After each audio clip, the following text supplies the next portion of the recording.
Film की शुरुआत में हम देखते हैं कि 5 दोस्त मिलकर सड़क के रास्ते घूमने जाते हैं, पर बीच रास्ते में उन पर बहुत सारे कौवे हमला कर देते हैं, जिससे सड़क दुर्घटना हो जाती है और वो बेहोश हो जाते हैं। जब उन्हें होश आता है तो वो देखते हैं कि उनकी गाड़ी पूरी तरह से टूट चुकी होती है। गनीमत ये थी कि किसी को भी ज्यादा चोट नहीं आती है और सभी सुरक्षित होते हैं। तभी वो लोग देखते हैं कि उनका एक दोस्त वहाँ नहीं होता। घबराकर वो चारों गाड़ी से बाहर आते हैं और पुलिस को फोन करने की कोशिश करते हैं, पर वहाँ नेटवर्क नहीं आता और वो जगह भी सुनसान होती है। वो आसपास टहलते हुए कोई आश्रय ढूंढने लगते हैं। उन दोस्तों में से एक लड़की भी होती है जिसका नाम नेटली होता है। वो जब पास ही उग रहे मक्के के खेतों में कुछ ढूंढ रही होती है तो उसे ऐसा लगता है कि उसे कोई घूर रहा हो। वो मक्के की लंबी लंबी बालियों की ओर देखती है कि तभी उसे सच में पौधों के पीछे कोई नजर आता है। पर जब तक वो उस तक पहुँचती है वो जो भी होता है वहाँ से भागने में कामयाब होता है। नेटली भाग कर आती है और अपने दोस्त को ये बताती है, पर सब ये कहकर कि ये उसका वहम है उसकी बात पर ध्यान नहीं देता। इधर उनमें से एक लड़का खेत में लगे एक बेजुका पर चढ़ जाता है और तभी उसे एक घर नजर आता है। नेटली और उसका एक दोस्त वहीं गाड़ी के पास ही रुक जाते हैं और उसका साथी और एक दोस्त घर की ओर चल पड़ते हैं। जब वो दोनों उस घर में घुसते हैं तो दोनों दंग रह जाते हैं, क्योंकि उस घर को देखकर लगता है कि वहाँ कोई नहीं रहता और वो काफी पुराना भी होता है। पर घर के ऊपरी मंजिल के एक कमरे में बिजली न होने के बावजूद भी बत्ती जल रही होती है। तभी उन दोनों को ऊपर वाली मंजिल से कुछ आवाजें सुनाई देती है, जिससे कोई सीढ़ियाँ चढ़ रहा हो या ऊपर रहता हो। ये देखकर दोनों को संदेह होता है और वो ऊपर जाकर जांच करने की सोचते हैं। इधर नेटली भी उसी खेत में फिर से जाती है जहाँ उसे कोई दिखा था और उसे ढूंढने लगती है। तभी उसे खेत में एक बिजुका पड़ा हुआ मिलता है। वो उसके पास जाकर उसके चेहरे पर से बोरे की परत हटाती है तो देखती है कि वो बिजुका नहीं बल्कि एक असली इंसान का कंकाल होता है। ये देखकर वो जोर से चीखती है, जिससे उसका दोस्त वहाँ आ जाता है। वो नेटली को समझाता है कि वो फालतू ही उससे डर रही है, इतना पुराना कंकाल उसका क्या बिगाड़ेगा। पर नेटली रोने लगती है और कहती है कि उसे उस कंकाल से बहुत खराब ऊर्जा महसूस हो रही है। इधर जब नेटली का साथी और उसका दूसरा दोस्त घर की ऊपरी मंजिल पर जाते हैं तो बत्ती वाले कमरे में उन्हें अपना वही दुर्घटना के बाद खोया हुआ दोस्त मिल जाता है, जो एक सिलाई मशीन की मदद से बिजुका के लिए मास्क बना रहा होता है। उसके हाथों में कीले गड़ी होती है और उसे देखकर ऐसा लगता है कि वो किसी के वश में है। तभी अचानक वो काम करना बंद कर देता है और बेहोश हो जाता है और साथ ही कमरे की बत्ती भी अपने आप बंद हो जाती है। इधर नेटली जब खेत से वापस आ रही होती है तो उसे ऐसा लगता है कि कोई उसका पीछा कर रहा है, पर इससे पहले कि वो कुछ समझे वो जीव उस पर हमला कर देता है और उसे घसीट कर वहाँ से ले जाता है। नेटली की चीखों की आवाज उस घर तक पहुँच जाती है और वो दोनों भागते हुए वहाँ से खेत की ओर आते हैं, जहाँ उनका तीसरा दोस्त उन्हें बताता है कि नेटली गायब हो गई है। वो तीनों नेटली को ढूंढने लगते हैं और ढूंढते ढूंढते रात हो जाती है।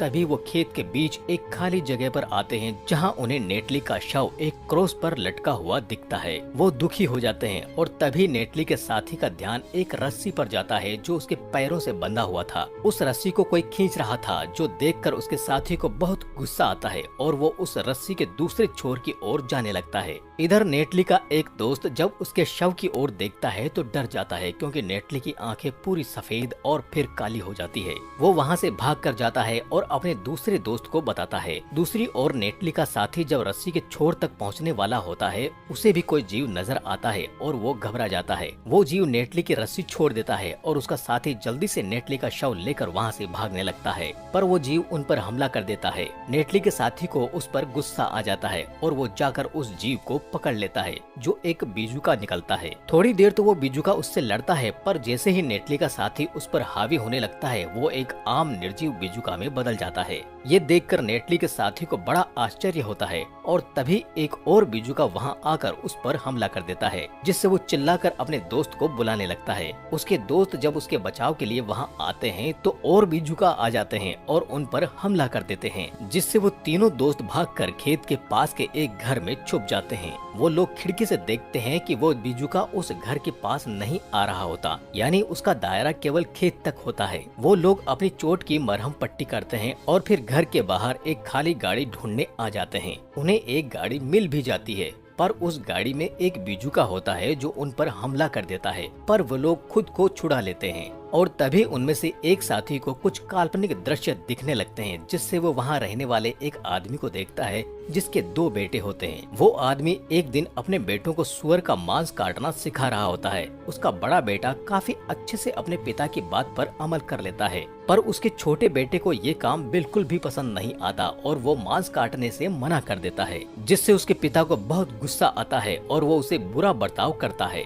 तभी अचानक उस लड़के का एक दोस्त उसके मुंह पर टॉर्च की रोशनी जलाता है और उससे होश में आने को कहता है। वो लड़का सन्न हो जाता है और फिर उसकी नजर एक कौवे पर पड़ती है जो उसे ही घूर रहा होता है। इधर उन तीनों में से एक दोस्त वापस सिलाई मशीन वाले कमरे में जाता है तो देखता है कि नेटली के हाथ में भी कीले गड़ी हुई थी और वो भी बिजुका के लिए मास्क सिल रही थी। वो ये देखकर डर जाता है और फिर दरवाजे से बाहर आने की कोशिश करता है कि तभी दरवाजा अपने आप बंद हो जाता है और वो अंदर कमरे में ही बंद हो जाता है। ये देखकर वो धीरे धीरे खिड़की की ओर बढ़ता है और फिर उससे ही घर के बाहर आने लगता है। तभी नेटली उसे देख लेती है और खिड़की अपने आप बंद हो जाती है। उधर तीनों दोस्तों में से एक को ट्रक की चाबी मिल जाती है और वो लोग खुश हो जाते हैं। जिसके पास वो चाबी होती है वो कहता है कि वो लोग अपनी जान बचा के भाग जाएं, पर नेटली का साथी कहता है कि वो बिना नेटली के कहीं नहीं जाएगा। ये सुनकर उनमें से एक लड़का गुस्से में घर से बाहर आ जाता है और खेत की ओर जाने लगता है। तभी उसे फिर से काल्पनिक दृश्य नजर आने लगते हैं, जिससे उस आदमी के तीनों बेटे एक बिजुका के सामने खड़े होते हैं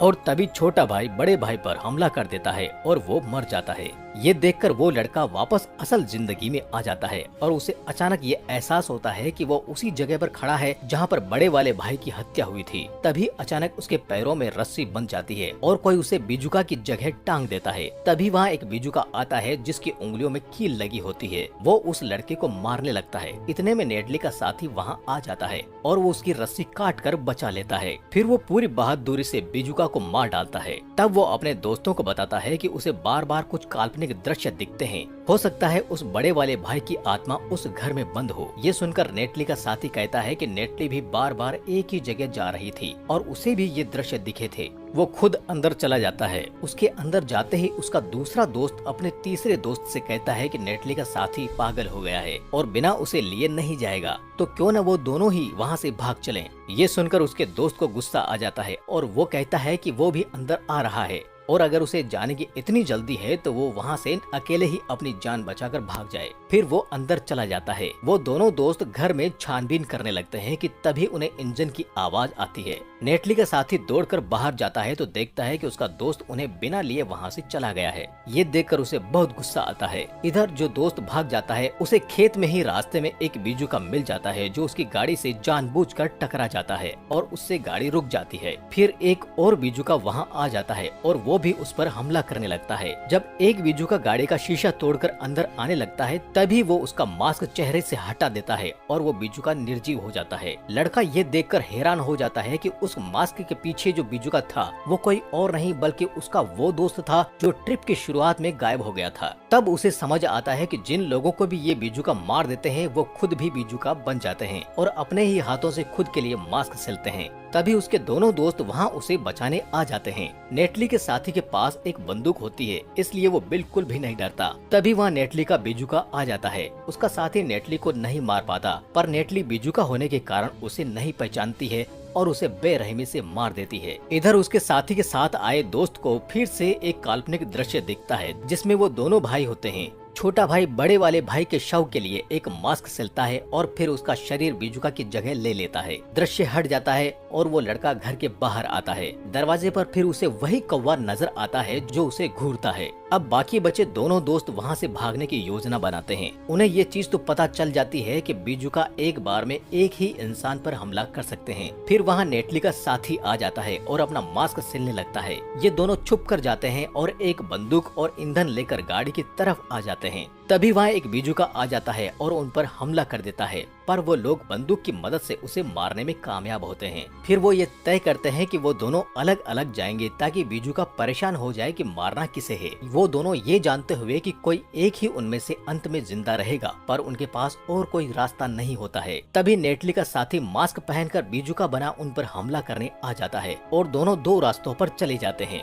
जिस दोस्त के पास बंदूक होती है उस पर एक दूसरा बिजुका हमला कर देता है और उसे उसे मारकर बेहोश कर देता है। इधर चश्मे वाला दोस्त खेत में ईंधन छिड़ककर पूरे खेत को आग लगाने वाला होता है कि तभी वहाँ एक दूसरा बीजुका आकर उस पर हमले कर देता है और फिर वो भी बेहोश हो जाता है। जब उसे होश आता है तो वो देखता है कि उसके दोस्त को एक बीजुका लटका रहा है। वो उस बीजुका पर हमला कर देता है पर वो बीजुका फिर से जिंदा हो जाता है। लटका हुआ दोस्त उससे कहता है कि वो भाग जाए और वो तब तक उसे पकड़ कर रखेगा। वो बीजुका उसे मार डालता है और फिर चश्मे वाले लड़के के पीछे जाने लगता है। चश्मे वाला लड़का इतना थक गया होता है कि वो सड़क पर पहुंचते ही बेहोश हो जाता है। तभी वहाँ एक गाड़ी आती है जिसमें से एक दंपत्ति बाहर आते हैं। उन्हें देखकर वो बीजुका भी लेट जाता है। वो दंपत्ति लड़के को बेहोश देखकर उसकी ओर आने लगते हैं और इसी के साथ ये फिल्म खत्म हो जाती है।